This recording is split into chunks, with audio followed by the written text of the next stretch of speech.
कुछ ऐसे सरल उपाय जिन्हें आप चलते फिरते कर कर अपने पति और अपने बच्चे और अपने परिवार का उद्धार कर सकते हैं, परिवार को स्वर्ग बना सकते हैं। आपको लगता है कि आपको स्वयं या आपके पति को या आपके बच्चों को गलत संगत में है, बहकावे की स्थिति में है, क्रोध अधिक आता है, रोग काफ़ी बढ़ चुके हैं और हर स्वरूप में आप हार रहे हैं, तो आप सभी को यह सरल से उपाय कर लेने चाहिए। शास्त्रों में कहा गया है यह कोई टोटके नहीं है, यह सिर्फ जो हमारे ग्रह हैं, नवग्रह, उनकी दशा को सुदृढ़ करने के लिए कार्य है, जिस कारण से मन भ्रमित नहीं होता, क्रोध नहीं आता, सही बुद्धि विवेक का इस्तेमाल होता है, उसके लिए यह उपाय कहे गए हैं। तो मैंने जितना ज्योतिष आधार पर ज्ञान लिया है उसके आधार पर यही पाया है कि यह कोई टोटके नहीं है। सोमवार के दिन अगर जो है खास तौर पर चंद्रमा की बात कहूँ, अगर चंद्रमा की कुंडली में स्थिति मजबूत नहीं होती है तो मन कमजोर रहता है, रोग अधिक प्रभावी रहते हैं, मन चंचल विचलित रहता है। अगर सूर्य देवता की कुंडली में स्थिति कमजोर रहती है तो जो व्यक्ति है वह ओजस्वी, बोलने की कला को विकसित नहीं कर पाता है और एक तेजस्वी और रोगों से लड़ने की क्षमता उसकी कम होती है, क्योंकि प्रत्यक्ष देवता सूर्य भगवान जाने जाते हैं, जो कि ग्रहों की दशा में, ग्रहों की चाल ढाल में पिता रूप में जाने जाते हैं, अर्थात ग्रहों के वह राजा होते हैं। ऐसे में आप सभी के भी पति बच्चे कहना नहीं मानते, हर स्वरूप में चिड़चिड़ स्वभाव में है, किसी के कहे बहकावे में जल्दी आते हैं और कहना नहीं मानते। तो यह वीडियो आपके लिए है, अंत तक सुनिएगा और वीडियो में बने रहिएगा। जो पहला उपाय है वह आप सभी को एक विशेष पंचमुखी दीपक के उतारे का करना है। यह उपाय आप कभी भी किसी भी दिन कर सकते हैं, शनिवार, मंगलवार, रविवार, कभी भी किसी भी दिन किया जा सकता है, कोई चिंता टेंशन की बात नहीं है। आज ही करें और अपने परिवार को सुखमय और बहुत श्रेष्ठ बनाएं। देखिए, कार्य छोटे छोटे से है और इनका प्रभाव तो किसी न किसी रूप में होना ही है। मंगल ग्रह अगर क्रूर होता है, जो कुंडली में खराब अवस्था में होता है, तो व्यक्ति जो है बुद्धि भ्रमित होती है, वह ज़्यादा क्रोधी होता है, क्योंकि मंगल ग्रह जो है अपने आप में तेज का प्रतीक माना जाता है, क्रूर ग्रह माना जाता है और इस कारण से क्रोध बहुत अधिक बढ़ता है। वैवाहिक अड़चन भी काफ़ी जो है इससे प्रभावित होती है। तो हमेशा मंगल ग्रह की कुंडली में स्थिति मजबूत करने के लिए यह कार्य आपको करना है।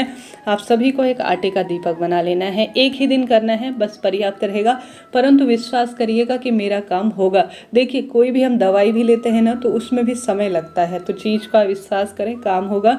एक 5 जो है आपको बत्ती रख लेनी है एक दीपक में, पंचमुखी दीपक यह बनाना है और इसे आप सभी को ले जाकर, सबसे पहले जो व्यक्ति क्रोधी है, गलत संगत में है, चिड़चिड़ स्वभाव करता है और हर स्वरूप में पति हो, बच्चे हों, रोग से प्रभावित हो और बिल्कुल कहना नहीं मानते, तो पंचमुखी आपको दीपक बनाना है, अर्थात एक दीपक में 5 बत्तियां लेनी है।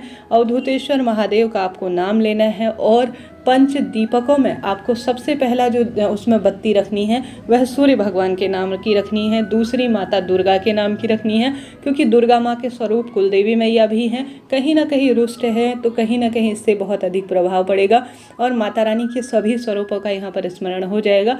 तो पहला तो आपको सूर्य भगवान के नाम की रखनी है, दूसरा माता रानी के नाम की, तीसरा बल बुद्धि विद्या के दाता गणेश जी महाराज के नाम की रखनी है, चौथी आपको महादेव के नाम की रखनी है, 5वीं बत्ती जो है आपको श्री नारायण के नाम की रखनी है। तो एक पंचमुखी दीपक लीजिए, कुछ भी मिलाने की आवश्यकता नहीं, कोई भी इसमें वस्तु नहीं मिलानी है, बस इस बात का ध्यान रखना है, इतनी आपने मेहनत करनी है कि आपको आटे का दीपक लेना है और 5 इसमें बत्तियां रख लेनी है। और जो व्यक्ति ज़्यादा बीमार है, हरी बीमारी से, जिसके ऊपर भारी संकट है, किसी ने बहला दिया है, पति कहना नहीं मानते, बच्चे गलत संगत में है, उसके ऊपर से अवधूतेश्वर महादेव का नाम लेकर और इन पंच देवताओं का नाम, जो कि हिंदू धर्म में सबसे प्रमुख माने जाते हैं, उनका नाम लेकर आपको इसका जो है 21 बार, कितनी बार, 21 बार उतारा कर देना है और इसे लेकर जाकर आपको महादेव के मंदिर में या हनुमान जी के मंदिर में पंचमुखी दीपक को प्रज्वलित कर आ जाना है।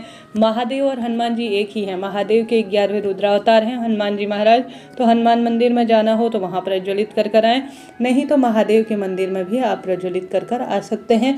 कभी भी किसी भी दिन करें। पंच जो यह देवता मैं बता रही हूँ, सूर्य भगवान, गणेश जी महाराज, महादेव, श्री नारायण, माता दुर्गा, यह हिंदू धर्म में सबसे प्रमुख पूजनीय माने जाते हैं और महादेव का अवधूत स्वरूप सबसे श्रेष्ठ माना जाता है रोग दोष संकट कष्ट पीड़ाओं से मुक्ति के लिए। तो आप सभी को पंचमुखी एक दीपक लगाना है और आवश्यक रूप से श्री शिवाय नमस्तुभ्यम मंत्र का जाप करते हुए व्यक्ति के ऊपर से 21 बार उतारा कर लेना है और इसे ले जाकर हनुमान जी या महादेव के मंदिर में आपको प्रज्वलित कर कर आ जाना है। झोली पसारनी है कि महादेव आपके ही स्वरूप, जो भी आप जहाँ भी जा रहे हैं, कि आपके ही स्वरूप का मैं वर्णन कर रही हूँ और आपके नाम से मैं जो है यह पंच देवी देवता जो शिव पंचायत में आते हैं उनके समक्ष अपनी बात रख रही हूँ। मेरे भाग्य को सुधारें, मेरे दुख दूर करें। पंचायत में हमेशा सभी का समाधान होता है, मेरा भी समाधान करें।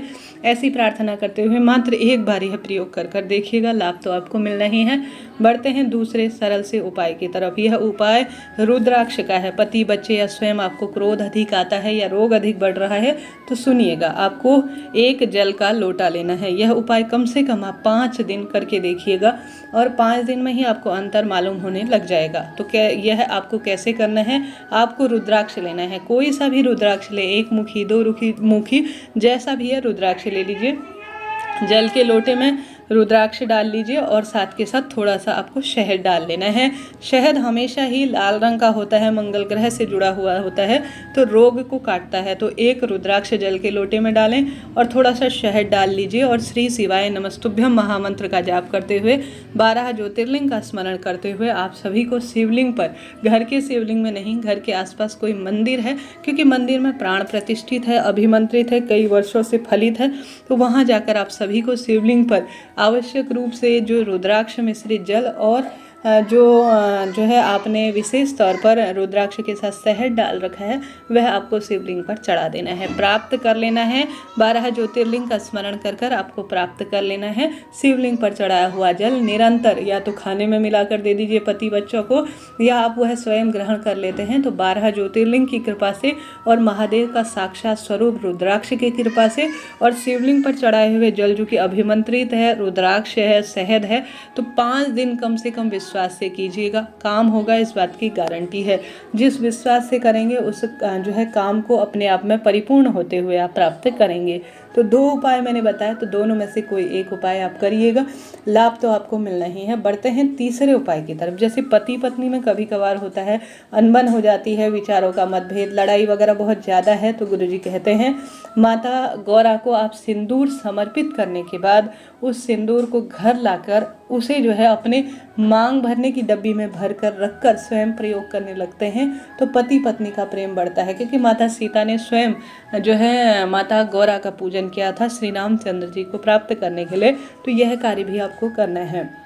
बढ़ते हैं पति पत्नी को प्रेम बढ़ाने के लिए किए जाने वाले और श्रेष्ठ उपाय की तरफ। जैसे कि पति पत्नी का प्रेम बढ़ाने के लिए आपको आवश्यक रूप से समय समय पर माता गौरा को विशेष तौर पर सुहाग की सामग्री समर्पित करनी चाहिए। रोज अगर आप रुद्राक्ष और शहद मिश्रित जल नहीं चढ़ा सकते कोई बात नहीं, साधारण सरल तरीके से आप सभी को विधि विधान से रोज शिवलिंग पर जल चढ़ाना है। जैसा भी है, जिस स्वरूप में भी है, विश्वास से कर आप रोज शिवलिंग से चढ़ा हुआ जल लाएं और उसे घर पर छिड़काव करें ताकि वास्तु दोष दूर हो और उसी जल को रोज पिलाएं। विश्वास से करेंगे तो काम होगा।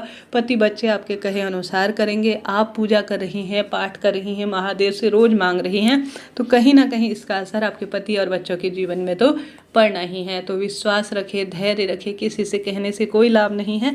बस महादेव की भक्ति करें, उनसे ही अपनी बात कहें, जीवन में परिवर्तन तो आना ही है। बड़ी बड़ी भक्ति जो है, बड़ी बड़ी जो शक्ति है, विश्वास है, वह महादेव की भक्ति में ही है। हर हर